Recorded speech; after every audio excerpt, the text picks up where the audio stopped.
সম্মানীয় সভাপতিমণ্ডলী এবং আমার প্রিয় সাথীরা, অর্থ দপ্তরের হিসেব হচ্ছে এক কিস্তি মহার্ঘ ভাতা পশ্চিমবাংলার পেনশনার, শিক্ষক, শিক্ষাকর্মী এবং রাজ্য সরকারি কর্মচারীদের দিতে অর্থ দপ্তরের খরচ হয় 31,320 কোটি টাকা বছরে।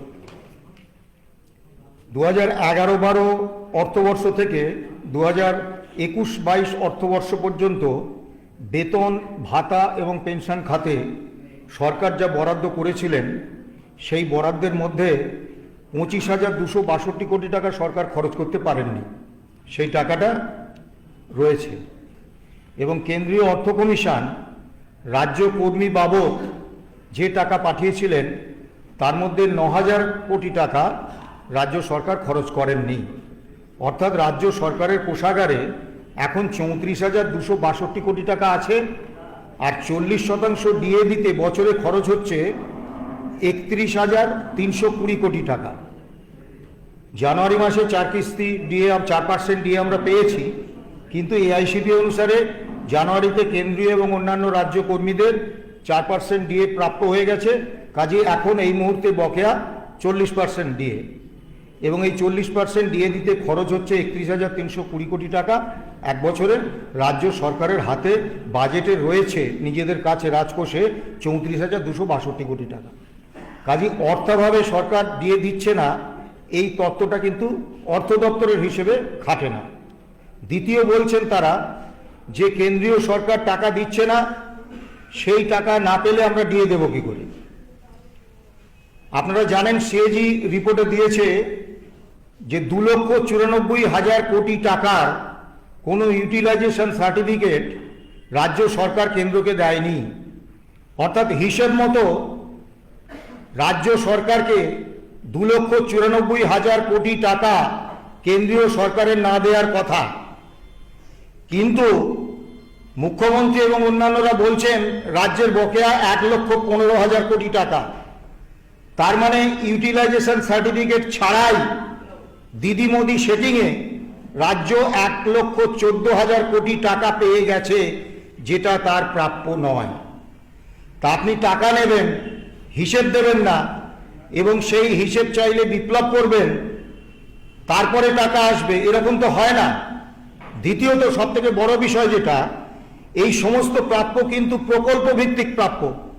কাজী প্রকল্পের টাকা কখনো দিয়ে দেওয়ার কাজে ব্যবহার করা যায় না। এই মিথ্যাচার চলছে।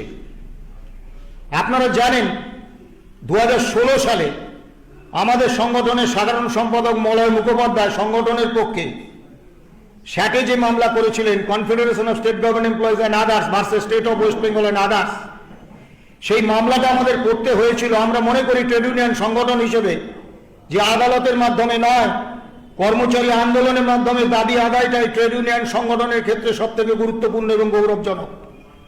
কিন্তু আমরা মামলা করতে বাধ্য হয়েছিলাম, কারণ সেই সময়ে এই ফ্যাসিস্ট সরকার যে ভয়ঙ্কর আক্রমণ নামিয়ে এনেছিলেন, কর্মচারীদের মধ্যে একটা আতঙ্কের পরিবেশ তৈরি হয়েছিল। কর্মচারী আন্দোলন সংগঠিত করা তো দূরস্থান, মুখে দাবির কথাটা বলতে ভয় পাচ্ছিলেন, আতঙ্কিত হয়ে পড়ছিলেন কর্মচারীরা। সেই জায়গায় 3টে কারণে আমরা মামলাটা করেছিলাম। মামলা করে দিয়ে পাবো এই আশায় মামলা করেনি, কিন্তু 1 নম্বর কারণ হচ্ছে সরকারের কাছে একটা বার্তা পৌঁছিয়ে দেয়া যে কর্মচারীরাও সিনা টান টান করে ফ্যাসিস্ট সরকারের বিরুদ্ধে তাদের দাবিতে অবস্থান নিতে জানে।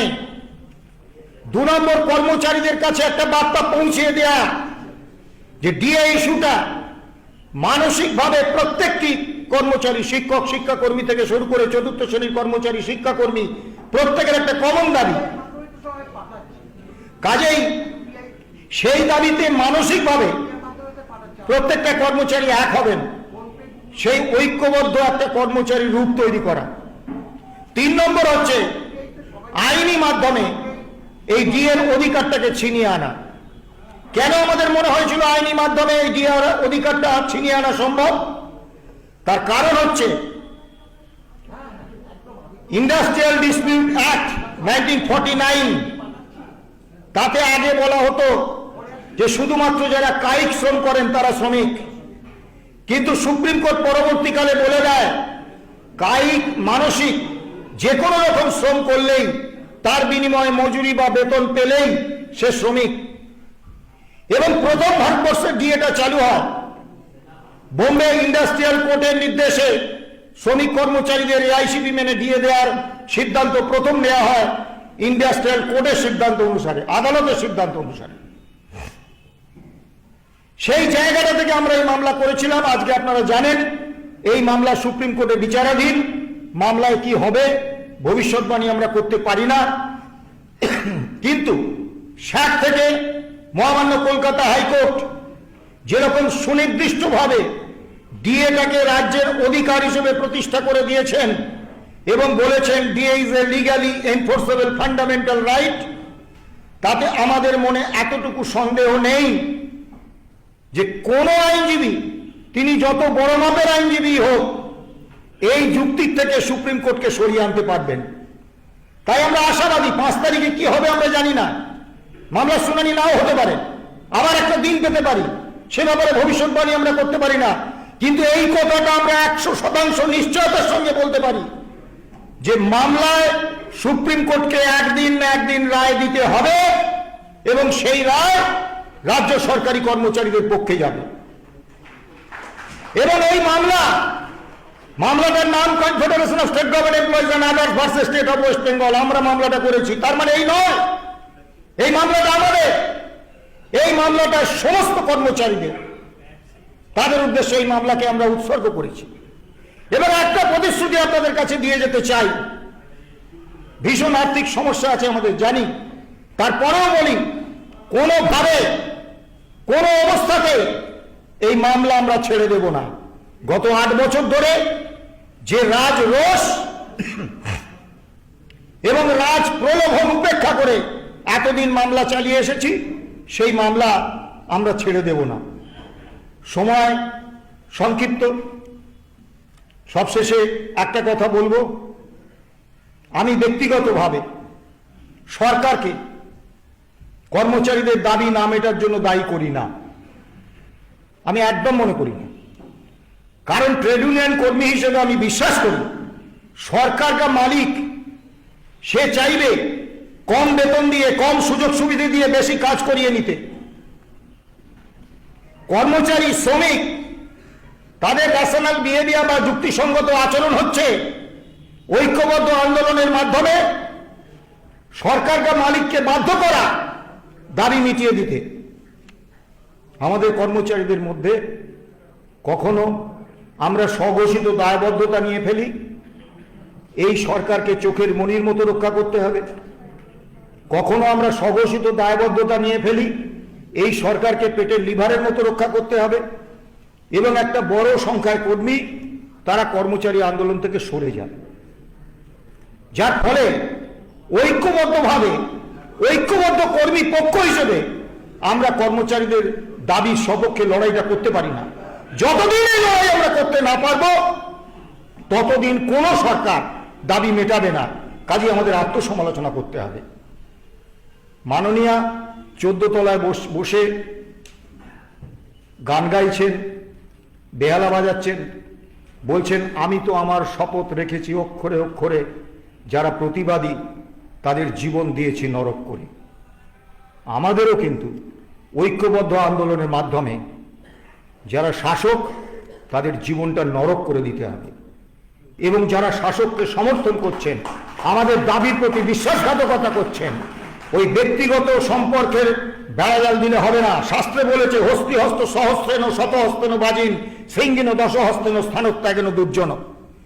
যারা হচ্ছে সরকারের হয়ে, শাসক দলের হয়ে আমাদের দাবির প্রতি বিশ্বাসঘাতকতা করছে, সরকারের পক্ষে দাঁড়াচ্ছে, কোনো ব্যক্তিগত সম্পর্ক, কোনো সৌজন্য নয়, তাদের কর্মী সমাজ থেকে পৃথক করুন, আলাদা করুন, তবে দাবির সপক্ষে আওয়াজ উঠবে, দাবি মিটবে। না হলে 1000 বছর আন্দোলন করে গেলেও দাবি মিটবে না। যে দুটি প্রস্তাব এসেছে, একটা গণস্বাক্ষর এবং আমাদের সংগঠনের সাধারণ সম্পাদক মলয় মুখোপাধ্যায় একটা প্রস্তাব দিয়েছিলেন, সেটাও গৃহীত হয়েছে, যে কর্মচারীদের কাছে জানতে চাওয়া হবে ওই গণস্বাক্ষরের সময় যে কী ধরনের আন্দোলন তারা চাইছেন। জনমত নিয়েই আমরা আন্দোলনের কর্মসূচি ঠিক করব এবং আগামী 1 মার্চ কলেজ স্কোয়ারে একটা গণ অবস্থানের কর্মসূচি বা মিছিল যদি করা যায়, এই দুটো প্রস্তাব আপাতত নেওয়া হোক।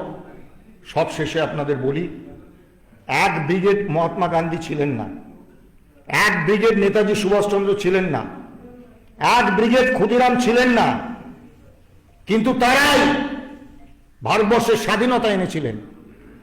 200 বছরের ব্রিটিশ শাসন চলে যাবে এটা কেউ ভাবেনি, তারা এনেছিলেন।